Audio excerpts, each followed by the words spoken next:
నమస్తే ఫ్రెండ్స్.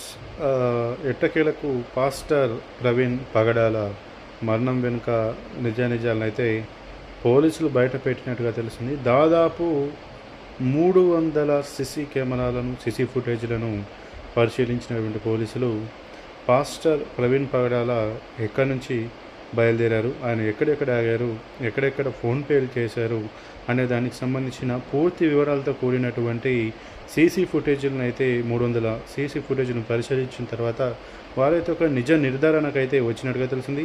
మనకు తెలుసు, పాస్టర్ ప్రవీణ్ పగడాల ఆయన రాజమండ్రికి వెళ్తూ కోవూరు టోల్గేట్ దాటిన తర్వాతకి ఒక 10 కిలోమీటర్ల దూరంలో అయితే రోడ్డు ప్రమాదానికి గురై మరణించిన విషయం మనకు తెలుసు. ఇక దీనిపైన ఆంధ్రప్రదేశ్ రాష్ట్రంతో పాటు ఇటు తెలంగాణ రాష్ట్ర వ్యాప్తంగా కూడా పలు క్రైస్తవ సంఘాలకు సంబంధించినటువంటి పాస్టర్లు కూడా పెద్ద ఎత్తున ఆందోళన అయితే చేశారు.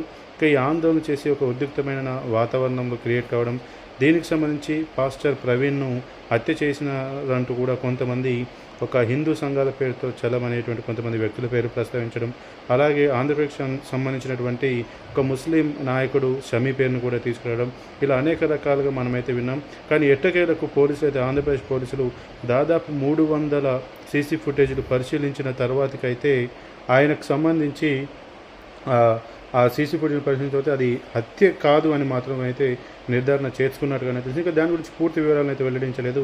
కానీ ప్రవీణ్ పగడాలను అయితే విజయవాడ దగ్గర ఆయన దారిలో వస్తూ కింద పడ్డారని, ఆ తర్వాత అక్కడ ఉన్నటువంటి ఒక ట్రాఫిక్ ఎస్ఐ అతనికి గుర్తించి అతనికి సపర్యలు చేసిన తర్వాతకి ఆయన బుల్లెట్కి సంబంధించిన హెడ్ లైట్ కూడా పలిగిపోయినట్టు, అతను అంతకుముందుకు ఇంకొక వైన్స్ దగ్గర ఆగి తను ఫోన్పే చేసి ఒక మద్యం బాటిల్ కొనుగోలు చేసినట్టు, ఇవన్నిటికి సంబంధించి సీసీ ఫుటేజ్లు కూడా బయటపెట్టినట్టుగా తెలిసింది.